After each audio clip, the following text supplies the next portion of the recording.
Oh my God, they get a freaking dog and she literally goes, he's nicer to the dog, but I just appreciate that he's like letting me see how nice he is to the dog. The bar is in hell. Hello friends, I gotta get right to it because I'm functioning on a time constraint, unfortunately, for filming this video, and it's the last day that I have the freaking loan from the library, so I gotta get it done. Welcome to rant review number 3. I'm loving doing these rant reviews. I will not lie. I love a good rant about a good book. Well, a not so good book in this case. But I will not lie. I actually really thought about not even doing this video because I am so deeply frustrated about the book that I'm about to talk about. It's actually a book that I read back in March, but then same thing as the last rant review, for one reason or another, my loan, like I'm not getting it in time, or like I have another video planned, or like whatever. I just wasn't able to film until now. I'm aware it's August. I know it's been a long time. I'm so sorry. Before I get any farther, I still have consistently been forgetting to introduce myself. So I am Nova. This is Off My Rocker Reading. Thank you. No, thank you and good night. Like what? What was I gonna say? Okay.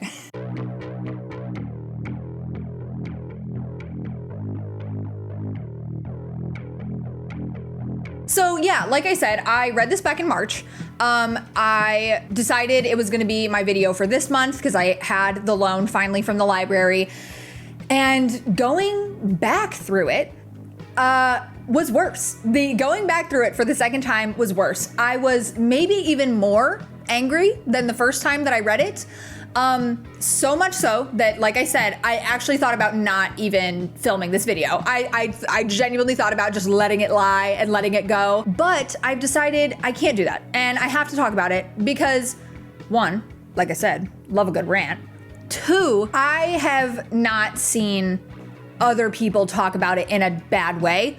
And that is a little worrying to me, I will not lie. There really is so much you could say about how bad this is. And so when I'm seeing these big creators talk about this book and just be like, yeah, I liked it. It was good.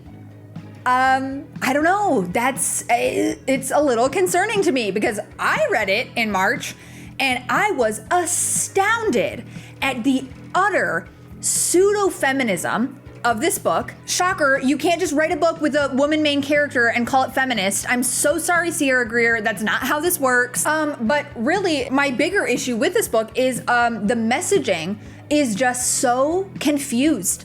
It is so convoluted. The writing is so lazy. I don't think the author even knew what she wanted to say. And she really didn't say anything one way or another. And I think that that's very scary when you're writing a book about abuse.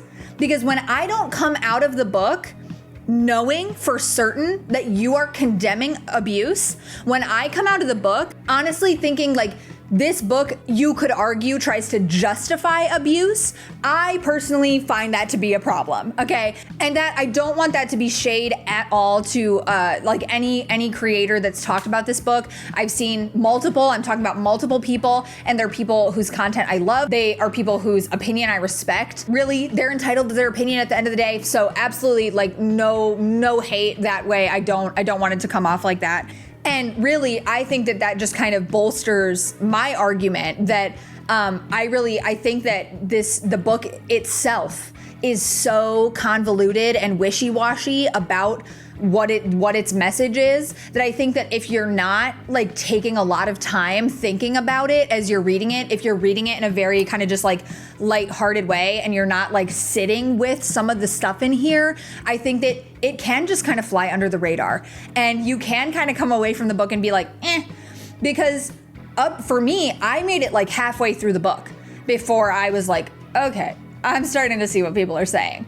Before that, I was like, I think it's, I'm rocking with it. And then it just takes a big turn. And there is some really disgusting stuff thrown into this book that I don't think is handled with the appropriate gravity. And like I said, I think we use it to try to justify the abuse of one of the main characters. And that's just so disturbing to me that this was published, especially under the guise of being a feminist book. So before I get any farther, I do just want to give a couple disclaimers. Like I just said, this book is very, very graphic. So I just want to give trigger warnings for like emotional and psychological abuse, for physical intimidation and control, and for what I would argue is SA. So if that's not content that you want to deal with right now, I would not watch this video. I'm not going to be as graphic as the book is, but genuinely, this book made me sick to my stomach at different points,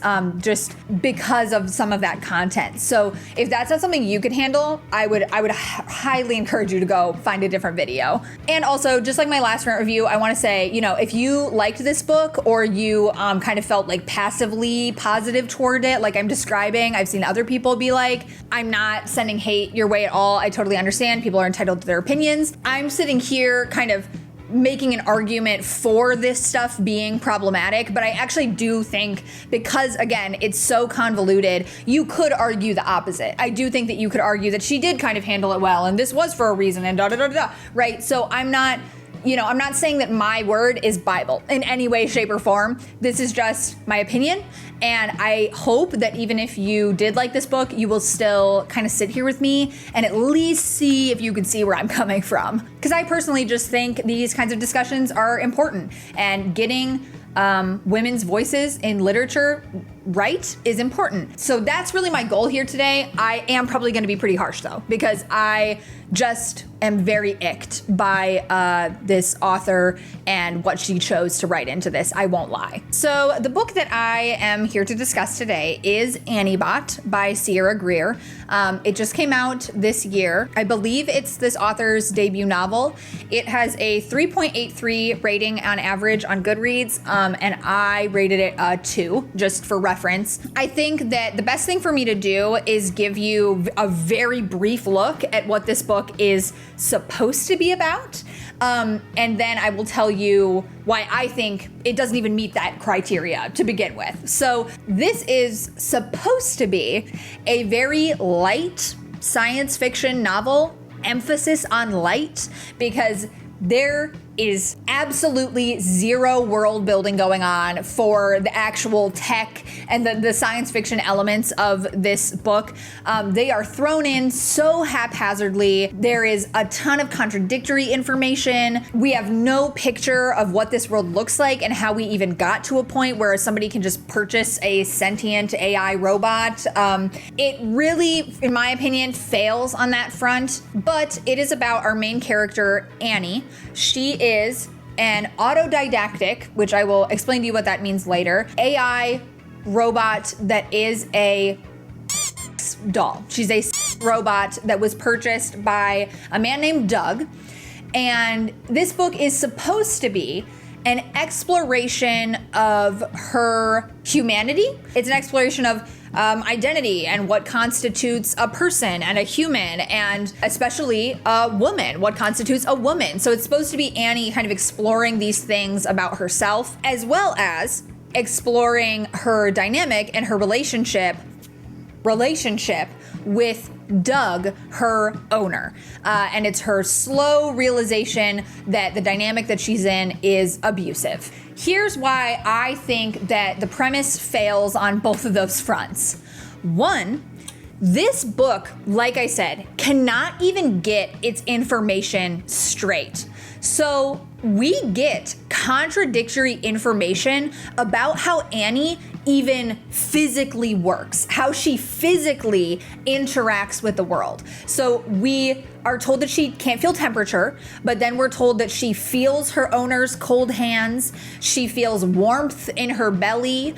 We're told so much, just contradictory information about how she works, or just like non-information, like things that like, it doesn't really make sense. It's not actually how any of this would work, but it's just like kind of throwing it in to be like, oh, remember, she's a robot. So if this book can't even physically get straight how this robot interacts with the world on a physical, like, touch level, I don't really trust it to give us a clear depiction of the way that she emotionally experiences the world. I don't really trust this author to handle that conversation well. I don't trust the author to determine for us or to argue for what a person is, what an identity is, what makes Annie a person versus just a robot, what makes her a woman more than just a genderless being or something, right? Do you see what I'm saying? If you can't even get the physicality straight, I don't really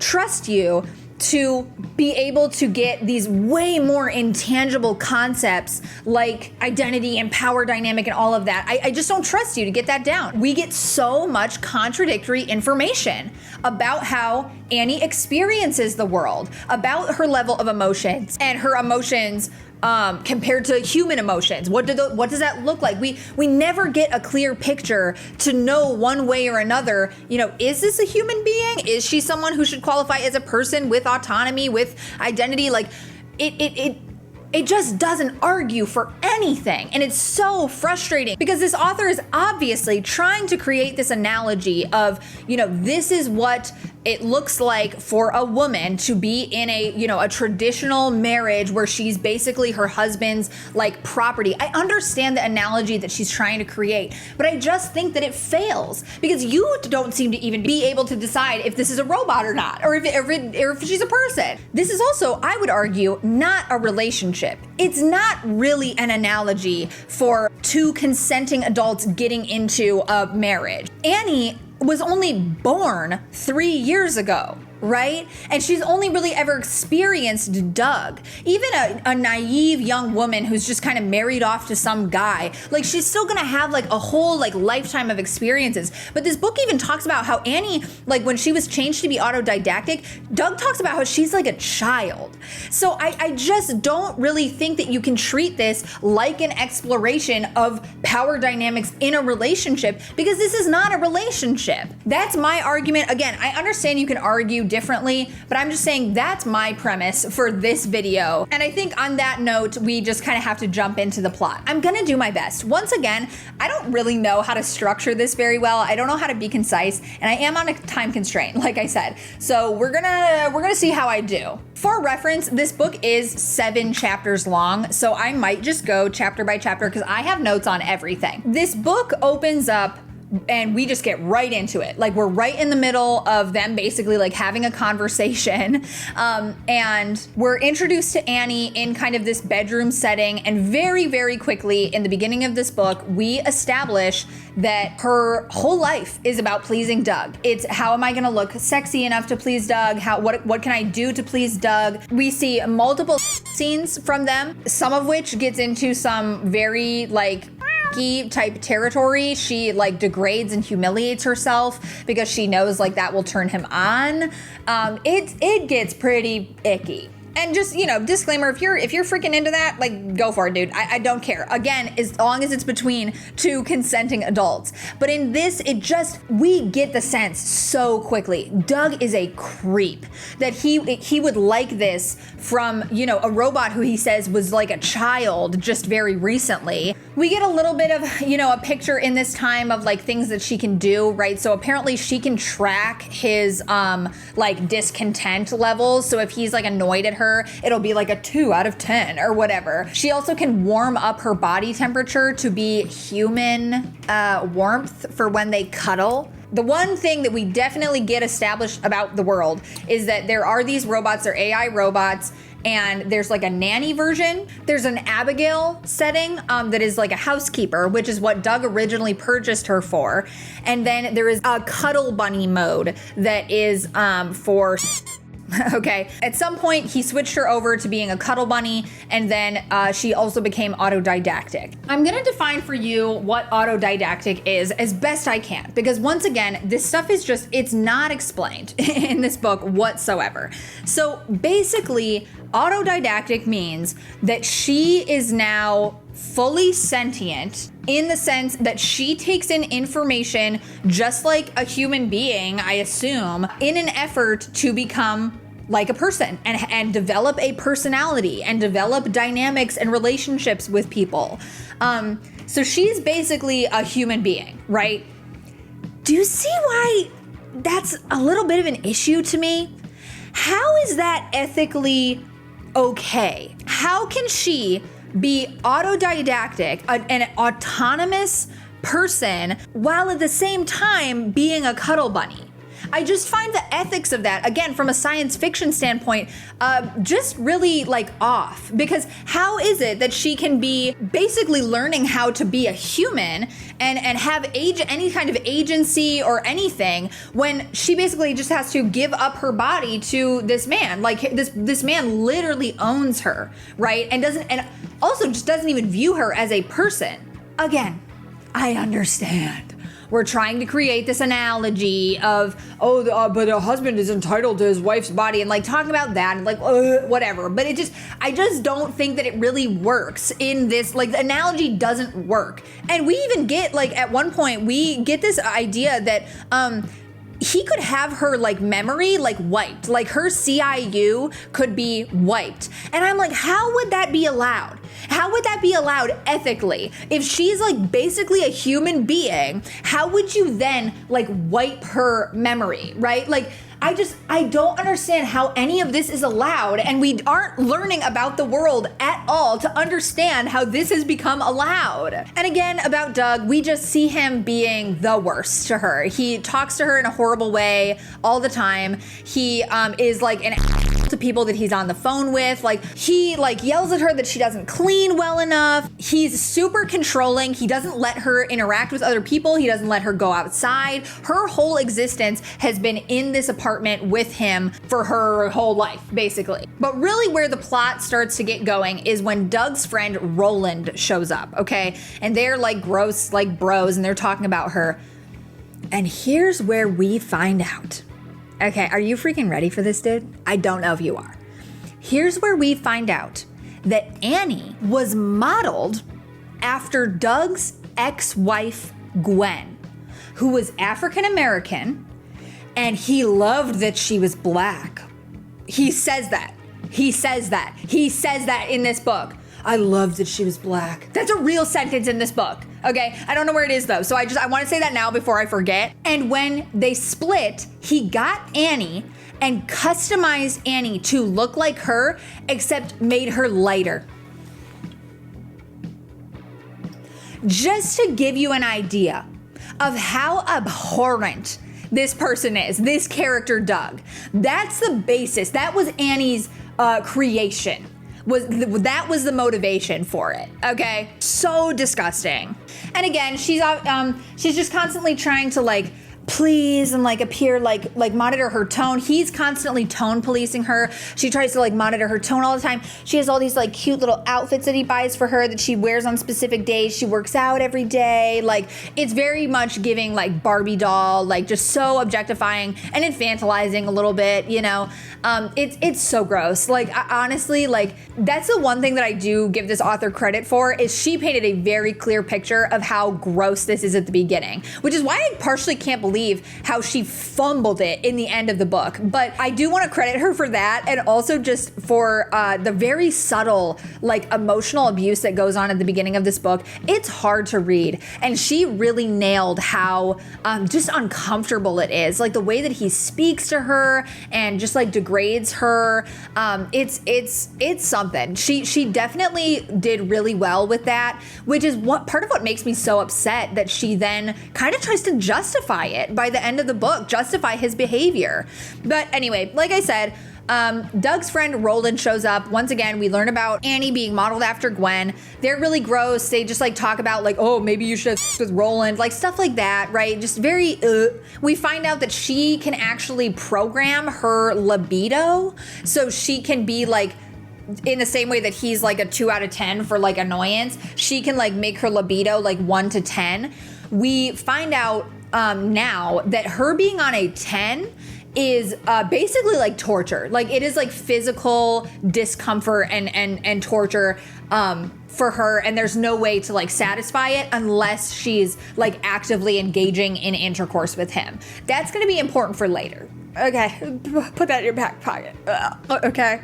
And again, we just get some really like convoluted ideas of how her like emotions and stuff work. We're told that she has emotional intelligence, but that it's not the same as like human feelings, but like that's never fleshed out. We never get a clear picture of that whatsoever. Doug puts a gag order on Annie and says that she's not allowed to talk about him to anyone. That's also just gonna come into play later, and also just gives you an idea of like how controlling and awful he is. Like I said before, there's a ton of at the beginning of this book, almost to an uncomfortable amount. That is like the primary everything that goes on at the beginning.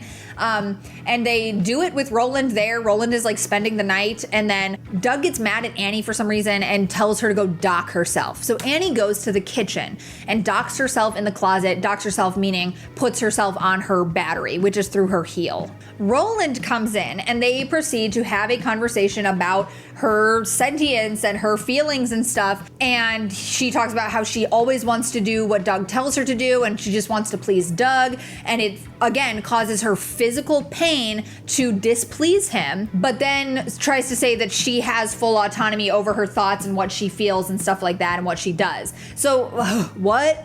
But Roland tells her that having a secret is going to make her more like a real woman, and that she should hook up with him and not tell Doug. And she chooses to do that. So her and Roland hook up in this kitchen, and then asks her again the next morning, and she says no. Okay. I didn't really understand the significance that this event was going to play in the rest of the book, because again, let's just establish now, as far as I'm concerned, why should she not be able to do that? Right? Like, I just wanted to say that right now. This is not a relationship between two consenting adults. This is an owner and a robot, and this robot is supposedly supposed to be in the process of like becoming her own person. So I don't really see why she shouldn't be able to hook up with Roland if she wants to, right? Because again, I'm not coming with the framework that this is like some kind of monogamous relationship. You'll see that that's what they kind of try to make it seem like, and it's like she cheated on Doug. I just don't see how that makes really any sense. And that becomes like the entire plot of the rest of the book, which is, first of all, so boring. But Chapter 2 opens up and Doug comes home with a new Stella, because I think I said this, but he's been yelling at Annie because she doesn't clean well enough. So he goes and gets another Stella that's going to be in Abigail mode. So now they have another one. Her name is Delta, and she thinks that Annie is a human, and also herself is not autodidactic yet or anything, right? Yet. Annie kind of feels jealous when she asks Doug if he's going to have sex with Delta, and Doug says that yes, he is. Again, I get you're trying to make this analogy that like, you know, some people think like cheating is different for men than it is for women or whatever, and it should be fine that he can do that in a relationship, but she shouldn't be able to.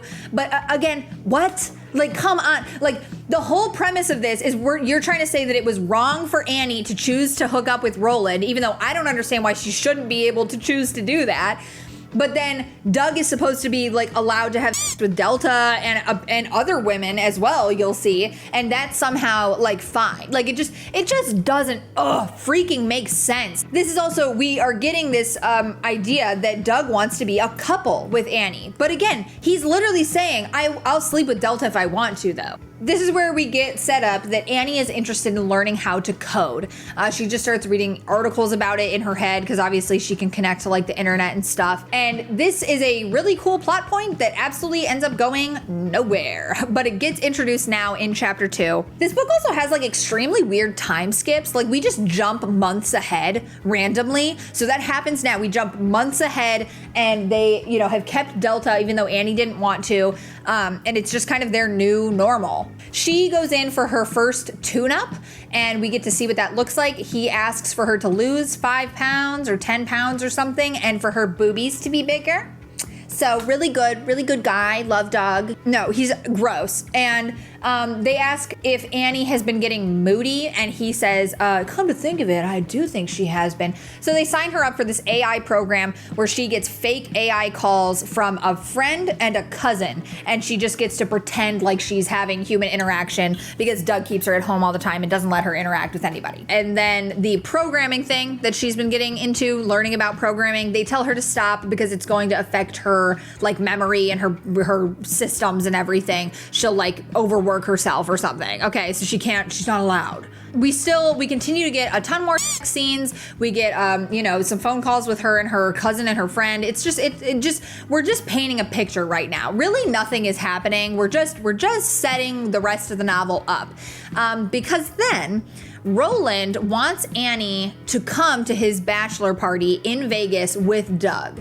And Doug kind of wants to bring her. He's very resistant to it at first, but then he's like, yeah, maybe. Here's where my other big thing about this book is like, we get so many like interesting things thrown in that could shoot off to set up like the rest of the plot in an actually interesting way. Tammy, the tech that like did her tune-up, calls and asks like, hey, they want to do a piece on you and Annie because like you're basically like in a relationship and she's autodidactic. And he's like, no, we like our privacy. I said no. And then she's like, okay, well, we also want like a Stella to do or an autodidactic Stella to do like to write a column for other autodidactic Stellas to like find community. And he's like, no. And like, why is that not the plot that we're getting? That would be so interesting. But instead, it's just thrown in there for it to go absolutely nowhere. And it's at the end of chapter 2, he gets off the phone with Tammy and Annie says that he was a little bit harsh and he absolutely flies off of the handle. And I said I wasn't gonna get super graphic, but I do want to read this little portion for you of him getting mad at her, just so you're understanding how absolutely disgusting his behavior toward her and the way that he talks to her is. I think that it's important to know that. If you don't want to hear it, it's pretty bad, like just skip ahead. But yeah, I just think it's important. So I'm just gonna read this little portion. Get up, he says. She scrambles to her feet. Look at you, he says. Are you afraid of me? She takes half a step back. Answer me, he says. Yes. Why? What do you think I'd do to you? I don't know. Something bad. Something bad, he says, mimicking her. Have I ever hit you? Would I ever? She shakes her head. No. No, because we have the ideal relationship, don't we? What do you want me to say? I want you to have an original thought in your head. I want you to stop me from being such an Is that too much to ask? He then proceeds to send her into the closet and leave her there for a week. How would that be allowed? First of all, if she's a person, do you get to just go, like, with your kid? Do you get to put them in a closet for a week? No. Like, what? Like, how would that be ethically allowed in this world where there are these robots, right? Like, how would there not be, like, care protocol for them? I just don't get that. It's so, like, lame. And then also just, wow, what an like, that's crazy. Just to talk to your partner like that, whatever.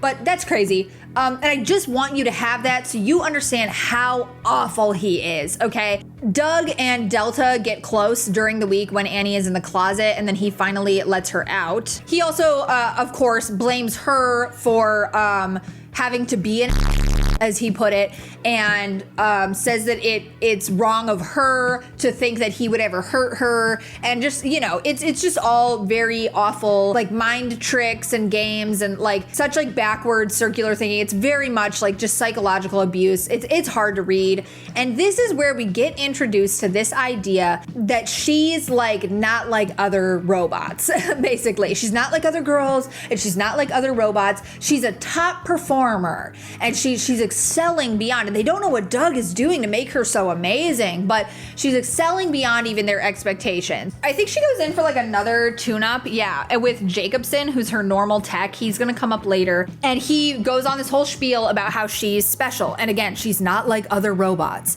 and they want to take Annie's consciousness and basically strip it of like any memory of Doug or like anything that would make Annie, but like leave like her level of consciousness and put it in other robots who will be like the next like upgrade, right? And Doug says like he'll think about it.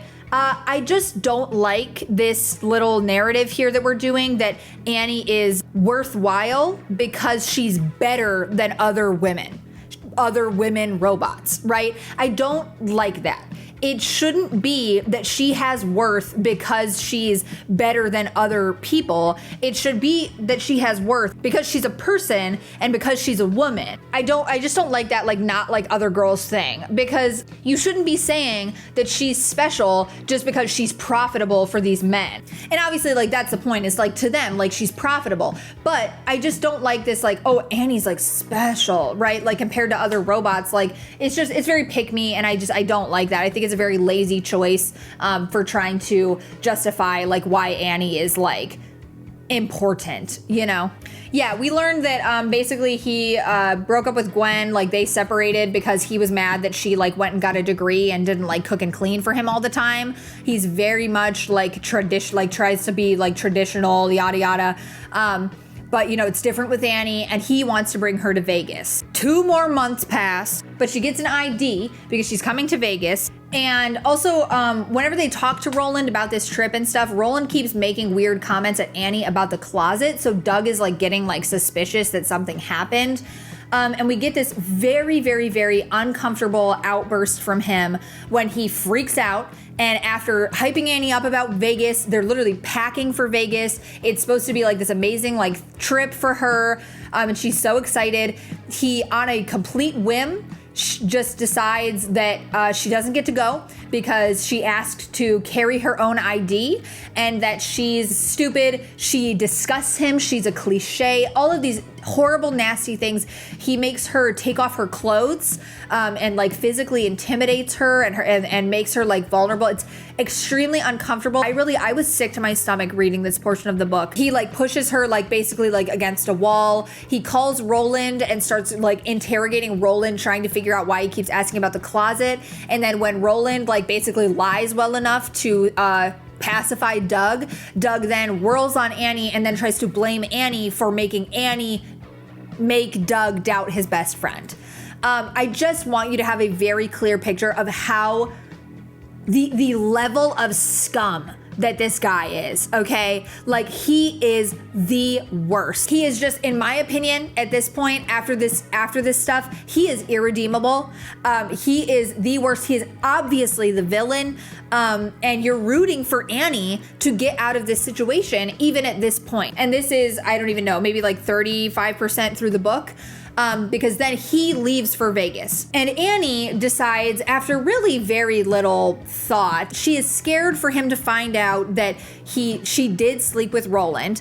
And she kind of makes these like mental leaps and kind of jumps to conclusions that she thinks Doug is going to come home from Vegas and like wipe her memory or like do something to her. Okay. So she's like, I have to get out of here. Just very quickly, just immediately makes the decision, I have to get out of here. And she is going to leave on her bike. When Delta stops her, we learn that Delta is autodidactic and that Delta was told to alert Doug if Annie tried to leave. But then when Annie says like she has to leave, Delta actually wants to come and says that she basically doesn't like Doug. She thinks Doug hates her. She doesn't like the way Doug treats her, and she wants to escape as well. This is 40% during the book. We open to chapter 4. Remember, it's only 7 chapters long. We open to chapter 4. They're going on this bike ride, okay? They're gonna bike like 40 hours or something to get somewhere. I don't think Annie actually says. She definitely doesn't tell Delta. Remember, Delta thinks she's a human too, which honestly wasn't even that like important of a plot point at all. And I was super excited for this turn of events, okay? I was like, oh, this is great. They're gonna like go off together, and now we get this whole like sequence of them like going and like, you know, maybe bonding, and like it's this whole like trip. Like, oh, how long is this gonna last? No, because they go. It's at this 40% mark that we finally pass the Bechdel test in this book, because her and Delta have one interaction lasting like 3 pieces of dialogue about the bikes and how they have to steal a light for the bikes so they can keep traveling at night. It's the first time that Annie has had a conversation with another woman that isn't about a man, and that includes her like fake cousin and friend that she talks to on the phone. It includes Tammy the tech. It literally has not passed the Bechdel test from this moment, and honestly, I literally think it doesn't pass it for the rest of the book. So I just want to note that in this supposedly feminist book, it barely passes the Bechdel test. But again, like I said, I just thought that this was such an amazing opportunity for, Delta and Annie to bond in this, basically like cross country bike ride that they have to do where they're, trying to dock on people's like decks at night or like in like gas station bathrooms or like whatever, trying to like charge their batteries to keep going. Wouldn't you think, again, in this feminist book that we would get some actual like bonding or like emotional conversations or revelations between these two women who have suffered under the same abuser? Isn't that a huge opportunity for the narrative of this book to actually become something good after we have spent the first 40% of it determining that he is the villain of this book? They have no deep conversation. There's nothing poignant about their bike ride at all. It flashes by, and I think I wrote it down. 12 pages of the 49 pages of that book is their journey, and nothing significant happens between them or for them during that time. Just such a missed opportunity, in my opinion. We find out that Annie was planning to go to Jacobson's house. Remember, Jacobson is like her normal tech. They arrive there and he's not there because he like has a mistress in the city or something. We are introduced to his son, Cody, who takes care of his mom who has cancer, who's Jacobson's wife. Cody calls Jacobson for them and like lets Delta like charge her battery if they like rake the yard. He thinks Annie's a human. Remember, she's customized to look like a human. I don't really understand what's differentiating about her between her and Delta. I don't know. We're never told that whatsoever, other than the fact that she doesn't have a neck seam. But I'm pretty sure they said Delta doesn't either. I don't know. Okay, I just don't know. Jacobson arrives and thinks that she's really stupid for coming here and implicating him, because even if he turns Annie's tracking off, which is what she's asking him to do, is turn her and Delta's tracking off, and then she's asking for him to, try to help get them jobs and whatever. He says that she's dumb because if he turns off her tracking, it's going to show the last location that she was at, which is his house. So it's just kind of fruitless. Doug might already know where she is. We are, again, another weird little plot thing that could have been super interesting that is just sprinkled in here at this point is that Jacobson has like a robot version of his dead son, and he wants Annie's consciousness specifically to put into the son so he can have his son back. They act like this is some kind of huge ethical line, and I'm like, what are you talking? Like, the ethics in this book are already all over the place, but you guys are acting like he's like insane for wanting to do that. Like, come on, be for real, please. At this point, he overrides the gag order that Doug had about talking about him to anybody else. And this is when she learns from Jacobson that Doug did agree to give her consciousness away. Without her knowing, he has sold her consciousness, and it's been stripped and put into a number of other bots that they're calling Zeniths. And they're already like in production and have been like bought and sold out, like the first round of them. She literally didn't even know that he did that. So huge ethical crossing the line there, and it's not treated as if it's a big deal by anyone other than Annie in her own head. And we just get this whole sequence where she goes and like eats meatballs with Jacobson and his family. She talks to Cody. She has like 2 semi-deep conversations with Cody. He finds out like she's a bot and immediately like kind of treats her a little bit poorly, and like she says like, oh shit, well, she's not a person, like she doesn't constitute as a person. I don't really know. It was a very non-conversation in my opinion. Like so just knowing where this book goes now, it's like kind of funny. She just spends like literally, barely any time there, but like she eats meatballs, she like lies out on their deck by the lake, like, and then Doug shows up. Chapter 5 opens. She runs into the woods to get away from Doug. Doug follows her, tackles her, is yelling at her, basically drags her back to the car and is like, we're leaving. They ask, what does Doug want to do with Delta? And he says, I don't want her, throw her away for scrap metal. And they leave Delta. And we do not get a whisper of Delta for the rest of the book. Justice for Delta, bro. Because what This is where that like I'm not like other girls narrative is really annoying to me, because the author didn't even deem it necessary to give us any idea of what happened for Delta or what a happy ending for her could have even looked like, because we just never hear about her again for the rest of the book. Is she not just as worthwhile as Annie? Is she not just as worthwhile as an autodidactic robot? Why is Annie above her? Why is she more special? Why should we care about Annie if we don't care about the other women in the book? If we don't care about Delta? It's not a good enough reason for you to just tell me Annie's special. She's profitable for Doug, so that's why we care about her. Like what? Like what kind of feminist message is that? The two main characters who suffered under the same abuse, who should be treated the same way and given the same rights, one is discarded, thrown away, and the other one is something spectacular. I just don't understand that whatsoever. It is so aggravating to me. But anyway, this is also the point of the book where I'm like, really? This is what we're doing? Because he just takes Annie home. He barks orders at her, and he just takes her home. And I'm like, really? Really? There was so much potential for her and Delta to escape, for them to bond, for them to become badass programmer rogue robots who help other robots. Like, there is so much potential for how this book could have went and where this book could have gone, and instead we genuinely just go back to the apartment with Doug. Crazy. I would also like to say, I'm gonna be real, we've seen enough of his abuse, okay? They get back to the apartment and he turns her libido to 10. First of all, he tells her to turn it to 10, or he turns it to 10, but other times she's been able to control it. So again, we're just getting contradictory information because she should be able to just turn it back down. But he turns it to 10 and he shoves her in the closet and he leaves her there. We've already established it being on 10 for her is like physical torture. And he locks her in this closet and leaves her there for 7 weeks. I would just like to say, we've seen enough. You did not need to give us what I would basically consider to be like SA at this point. We get it. He has control of her body.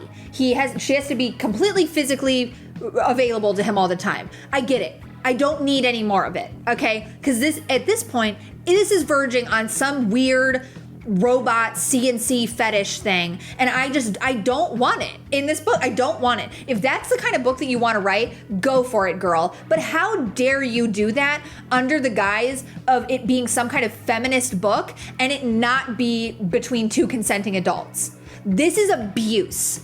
Okay, this is not a fetish. The way that it feels more like that, like she's trying to make these like steamy scenes and stuff, is really gross. And that comes up again later, because again, I want to remind everyone, this is abuse. This is not consensual. It's disgusting, honestly. Just bottom line, point blank period, the end. It's disgusting.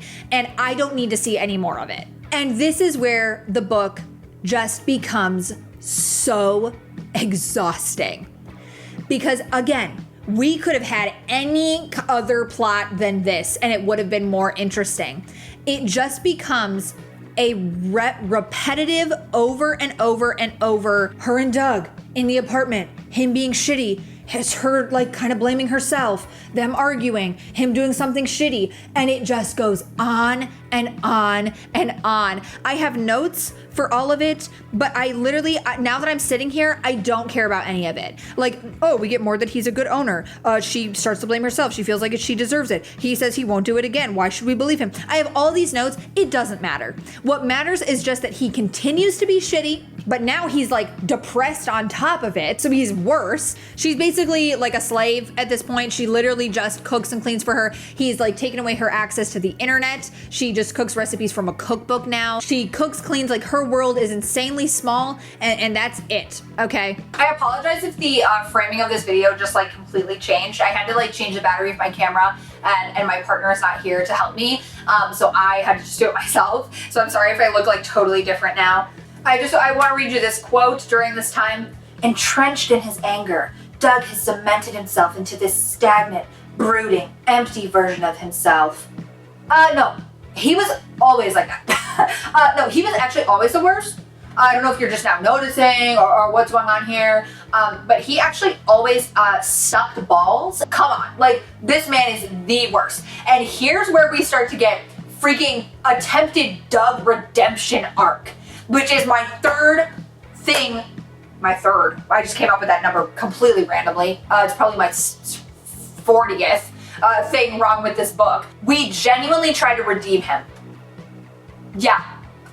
We could have had a badass, once again, badass rogue robot girlfriends going off and saving some other robots or whatever. And instead we get a attempted Doug redemption arc for the rest of this book. Insane choice. Sierra Greer, what? Actually what? What are you talking about? What are you doing? Why? Actually why?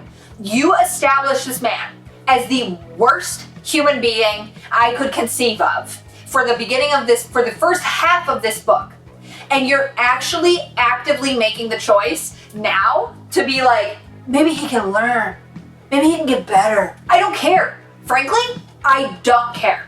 I don't care about him. I don't care about his little feelings. I don't care about his little depression. Oh, I'm so sorry. I just realized when he turned her libido up to 10 and shoved her in the closet, she admitted to sleeping with Roland. I'm really sorry. Annie, in her absolute boredom, starts to resort to reading Doug's over 700 books. I don't know why she didn't do that before, to be honest, but yeah, we just get some of that. And then one night, Lucia, who is Roland's now wife, calls and basically is trying to get Doug to be like, come on, like, okay, like, Roland's sorry, like, can you guys like get over it and like make up and be happy or whatever. And Lucia tells Doug that they should go to counseling. Him and Annie should go to counseling for their relationship. Him and his robot girlfriend, she says. I don't know why. Again, this is the direction that this book is taking, but we then spend, this is at the end of chapter 5, we then spend chapter 6 with them going to counseling. I don't know why this author thinks that I give two about Dougie and his little emotions and his justifications for why he's abusing this sentient being that he is in charge of. I don't care. I don't care. What commences is the most frustrating series of counseling sessions between them and this therapist, where Annie barely says anything, takes all this blame for cheating on him, and he like expresses all of these really emotions, where this therapist just enables him. One of the first things that she says when Doug expresses that he's angry at Annie is she tells him, have you thought about turning her off? How would that be allowed? How would that be an option for him to do? I don't give a that he's her owner. How would that be an option for him to just turn off this sentient being and cease her life? That's crazy. He talks about how like he like can't stand her, like their old relationship is gone, and I'm like, what relationship, dude? You are delusional. He is very adamant about the fact that he didn't love her, that she's not a human. So I'm like, why are you doing this then? Like, right, like, again, I get it, oh my god, he needs to control her, whatever, I don't know, whatever stupid point Sierra's trying to make here, but it's boring. It's boring, and I don't give a I do not give a single one. Monica suggests that he tries to get a little insight and compassion and stuff, but it's to show insight and compassion into why Annie chose to cheat on him, and not any insight and compassion to how Annie might feel being abused by him. And then we establish that Annie deserves to be happy. Based on what? Now we're drawing this ethical line here that Annie also deserves to be happy? You just suggested to Doug turning her off and basically ending her life. And now you're saying she deserves to be happy? What are you talking about? How does that make any sense whatsoever? I am so annoyed. I'm so annoyed. Oh my god, they get a freaking dog and she literally goes, he's nicer to the dog, but I just appreciate that he's like letting me see how nice he is to the dog. The bar is in hell. The bar is, it is so far down there that it's a speck.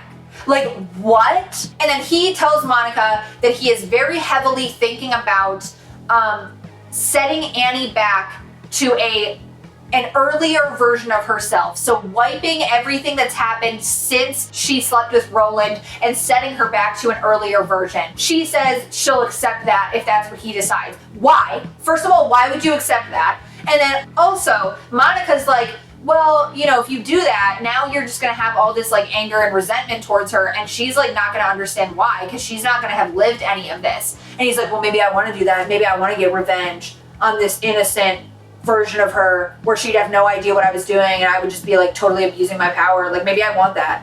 He literally says that. And again, what? This person is deplorable. Why are we giving him so much space to say his piece? I don't care. And Monica literally says nothing to that. She's just like, yeah, I can understand.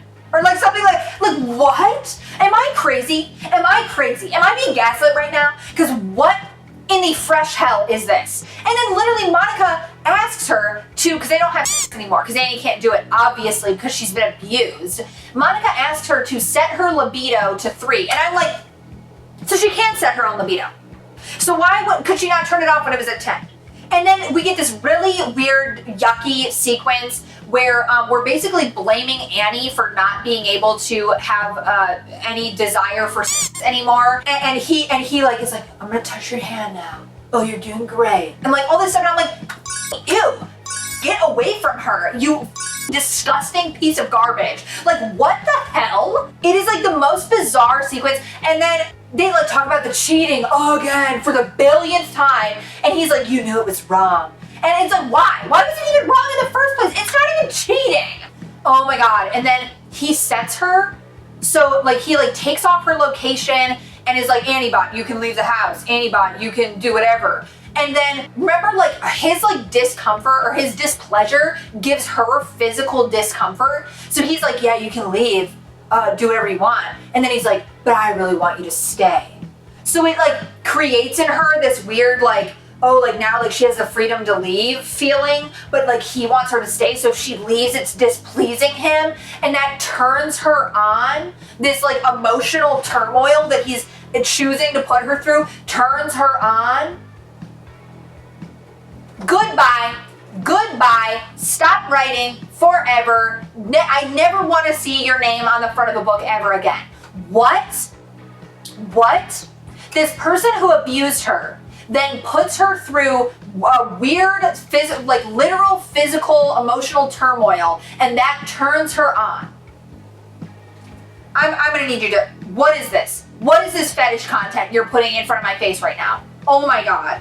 He literally goes out, brings out another woman home to sleep with her, and I'm just like, oh, hello again. How is what Annie did wrong, but this is okay? What is going on? Actually, Sierra, can you bring Sierra? I need you to clear a couple things up, because what the hell?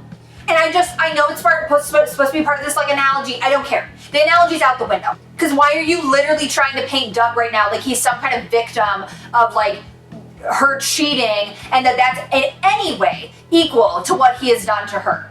Here's another absolutely unnecessary little thing thrown in.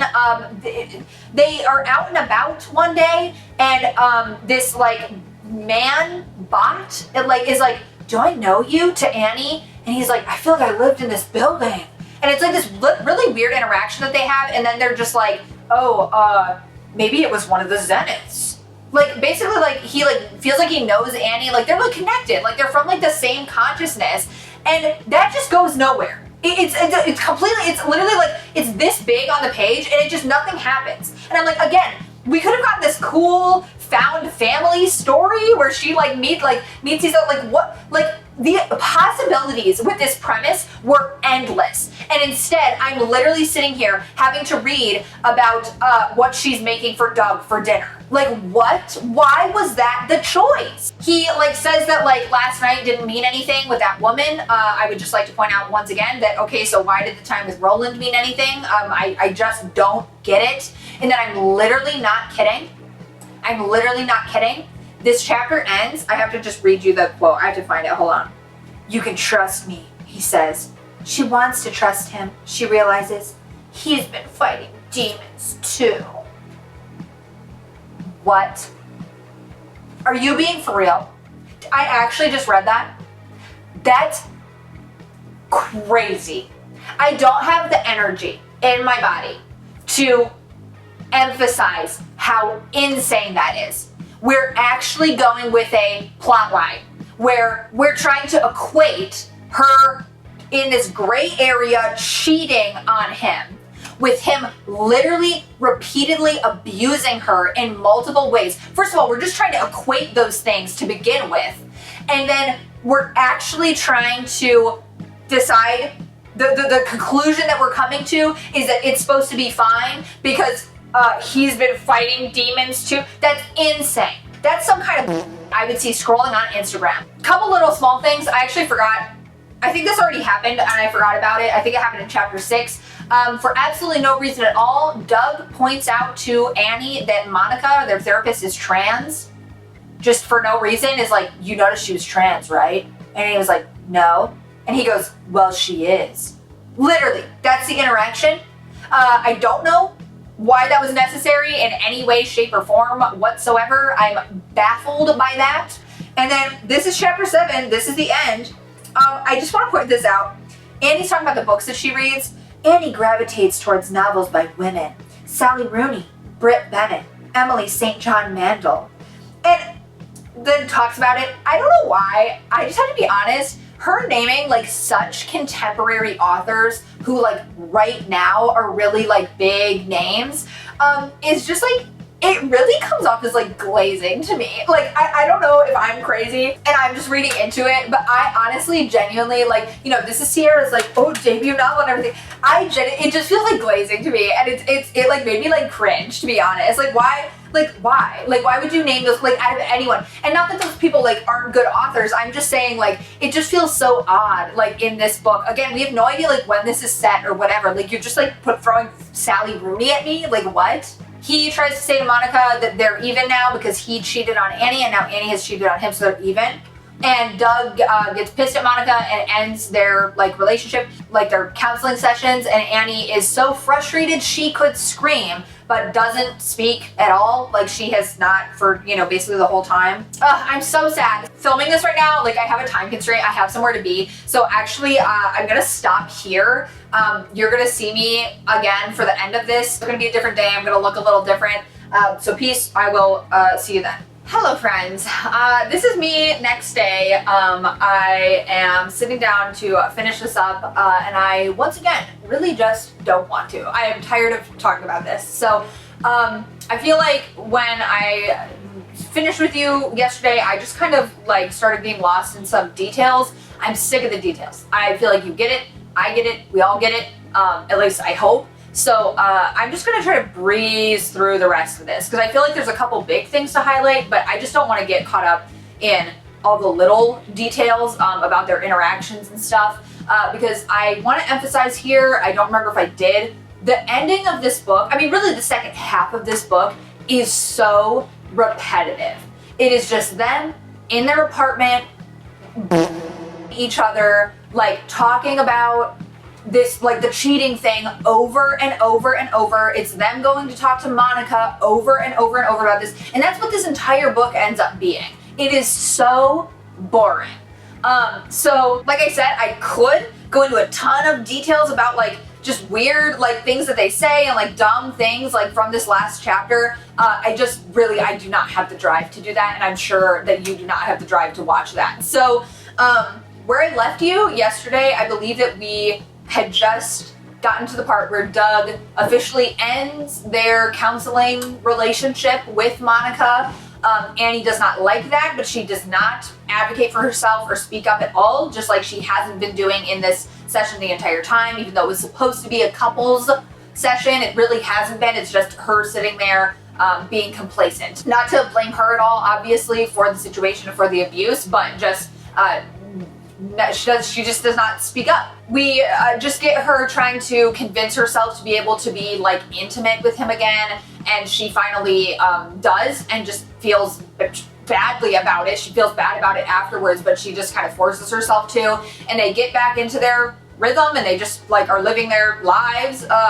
It's just that until the very end. And again, there's little things. There's him saying, "Oh, we missed our 3-year anniversary." I'm like, what anniversary, Doug? What are you talking about? That's something we still are talking about Roland and talking about the cheating stuff.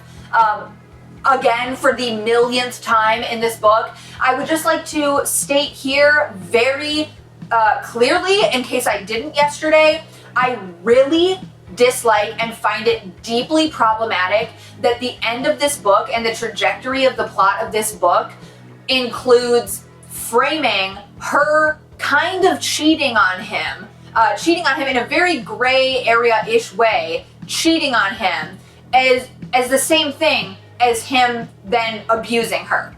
That's just not the same thing in any world. The levels of forgiveness there, the levels of hurt there, not the same thing. I really dislike that we're trying to morally equate these two things and act like Doug has like just as much of a right to be upset with her and like needing to forgive her.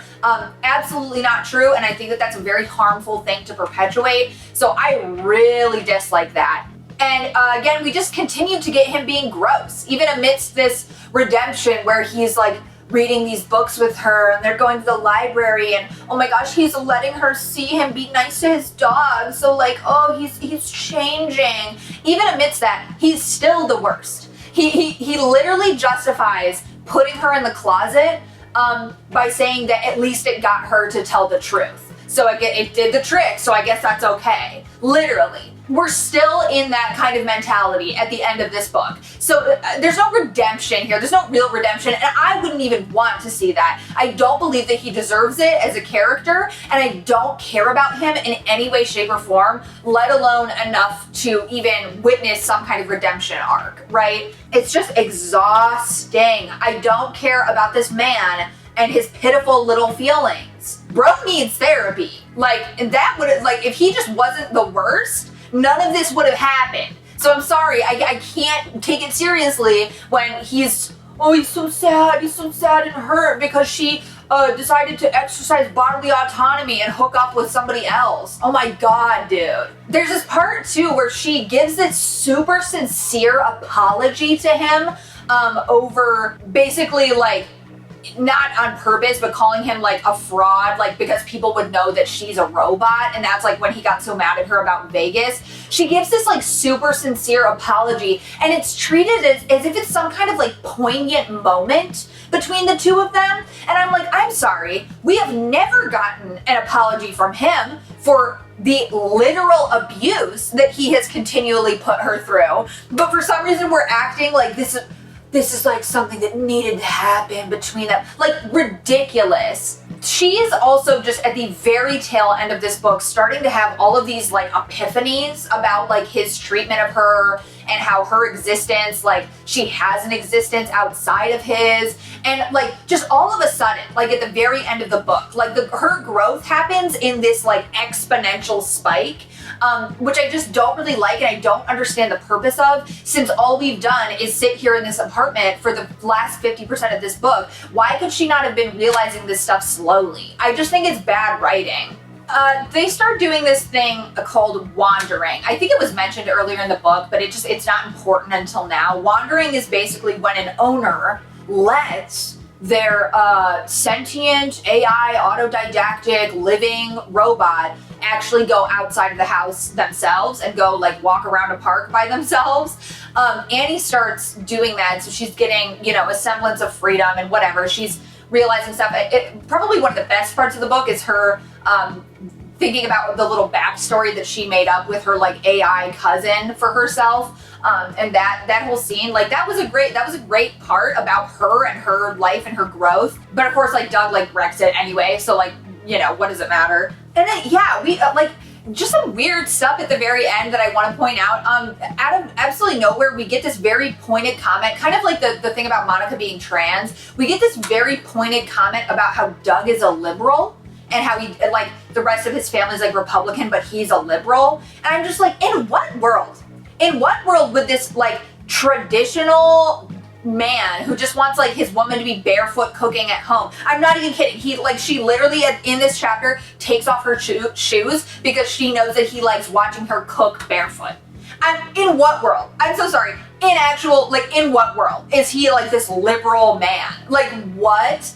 I just like didn't really understand. Like, is she trying to put that in there so he's like more sympathetic to us, or is she doing the opposite? Is it like some kind of psyop thing? Like, I literally just don't understand what the purpose of that was. And then we just pass a bunch more months, and it's like August, September, October, and she's just like putting up with this and living like this, and I'm like, why? I don't understand why. Again, we could have had badass warrior programming rogue robot girl book, and instead this is what's happening. She's cooking barefoot for this disgusting man. Like, what? At the end, this is the last thing really that I want to point out, because Doug all of a sudden just has this huge like breakthrough and like turns off her tracking, turns off any like location barriers so she can just go wherever she wants, and he basically just decides actually she is a person and she deserves to be able to choose and do whatever she wants. And I'm like, how did we get that character development in one chapter after everything that's been happening? Like, where did this come from? It's just such poor writing. I cannot get over it. He basically gets her an ID and a birth certificate. I would like to point out here something that was said at the very beginning of the book that I didn't mention until now, because again, it's only mentioned once and now it's been mentioned again. And that is this idea that never gets fleshed out. This is all we know, is that Annie and basically, I don't know, the substances that they got to make Annie's like skin or something, I literally don't know, came from an abandoned embryo is what is said. And I just have to be honest, and not to get like super political, but that's a very, very icky thing, in my opinion, for this author to throw in here at a time where IVF is very much being threatened. There are people out there who are trying to now walk us back 10 steps and say that somehow that is ethically wrong, despite it being a procedure for a while and already ethically thought through. It's just very icky to me that it's like, oh, these abandoned embryos, like this is what what has become of them, like the embryos that were abandoned by their parents were, and I'm like, first of all, they didn't have parents, like maybe biologically, but like let's stop this. It's a very bizarre to me for her to put this as like the reason and the how for any of this technology without actually explaining anything, specifically at a time when there are people who are trying to take some moral stance against this. I just think it's a bit harmful, and it's either thoughtless or it's intentionally harmful. There's actually like rhetoric behind this choice for her to put in here. I don't know which of the two it is. I just want to point out that that's really gross. But anyway, the end is literally, this is what happens at the end. It is the most unsatisfying, disappointing ending maybe ever written ever in all of time, because literally it's just she decides to leave and she like waits till he's asleep and she's like, this is what I'm gonna choose for myself.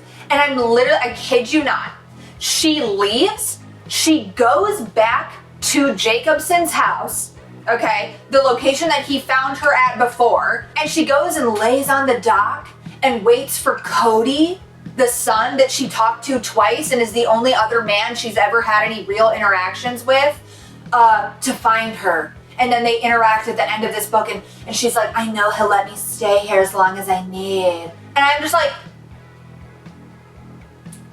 are we for real? This book, this feminist book, is so centered around men. It is insane. So she's gonna choose to go be like her own person. She's doing the thing. She's getting away from her abuser. She's realizing all this stuff. And the action that she chooses to take is to go run off and find the only other man that she's ever had interactions with. Are you for real? That is so, it is insulting to me that is the end of this book. That's literally the end. It's just, it's her on the dock and he finds her and that's the end. And it's like the very last sentence, she's like, I'm gonna keep learning about programming. Which, by the way, we haven't heard about her wanting to program or anything like that for like chapters at this point. She goes, I'm gonna keep programming and I'm gonna help other robots. And that's the end. That's like the last sentence. And I'm like, are you? So you were gonna do that anyway. Why could the whole book not have been about that then? That is exponentially more interesting than me sitting in Doug's living room wanting her to be barefoot and begging her to cook him dinner every night. Oh my God. I am astounded by this book. I literally just cannot. I'm sick of talking about it. I'm done. That's the last thing that I had to say. I just can't believe that it is still so centered around men, even in the ending, when this is supposed to be a book about a woman's like independence and her identity. I just am so disgusted by that and disappointed by that. And that disappointed is not even enough of the word to describe how negatively I feel about this. I just feel like there is so much like internalized it is. I have to be real. This is white woman feminism at its finest. Like there is no intersectionality here. There's honestly, I really think a lot of internalized misogyny going on here, because actually what is this? Thinking that you did anything here is crazy. And the last thing that I will leave you with is once again, I'm not going to sit here and not condemn abuse like I feel like this book does. I want to sit here and say I really dislike that Annie's choice at the end of this book is also painted as this just doesn't work for me, so I'm gonna go off and like be my own person. That would be fine if it was actually like a healthy traditional relationship between, you know, a man and a woman, and she was expected to cook and clean and he went out and like was the breadwinner, and she ends up choosing that's not for me, I'm gonna go do something else. Or alternatively, if she decides actually this does work for me, I'm gonna stay here and do this, and this is gonna be my life and this is what's fulfilling to me, that would be fine. But to paint it as like this is a choice that she can make, and it's just, it doesn't work for me, it might work for other people. No. If it was healthy, maybe. But this is an abusive relationship. So it's not, we should not be ever encouraging anyone to stay in an abusive relationship. There is just not enough of a stance taken by this author, and I really just feel like because of that, she has no business writing about this kind of abuse. I'm so sorry. Whatever your freaking robot fetish is, I don't care, but get it out of my face. Because you are pushing, or by not condemning, you are facilitating the furthering of harmful rhetoric, in my opinion. And that is really gross to me, and I really don't like it. And I'm so sorry, I'm so mad. I try to keep these, you know, as mild as I possibly can, but I really just have to say this was really, it was a choice, and it was a bad one. So I hope that you at least see where I'm coming from. I pray that you can at least see where I'm coming from. Again, if you, like this, or like got what she meant by it, or whatever, like that's all fine. I don't really care. Like, to each their own. And like I said, I do think you can argue against a lot of these points. I do think the book is so much nothing that you really could sit here and say, actually, Nova, it's actually fine. I think that the analogy makes sense, and she meant this when she did this. I think you could do that, and that is a problem to me in and of itself. I'm really curious to know what you think if you've read this. I'm really curious to know what you think if you haven't. So just let me know. I know that this might be polarizing. I do get that, but I think it's important. I just think it's important, and I hope, if you've stuck with me here this long, that you get where I was coming from. But really, that's all I have to say. I am so relieved to never have to think about this book ever again in my entire life. That's really all I got for you. I will see you soon with another reading wrap-up. I hope you enjoyed, like, subscribe, or whatever, do whatever. I care about your thoughts, though, so let me know what you think. I always appreciate that. And I'll see you next time.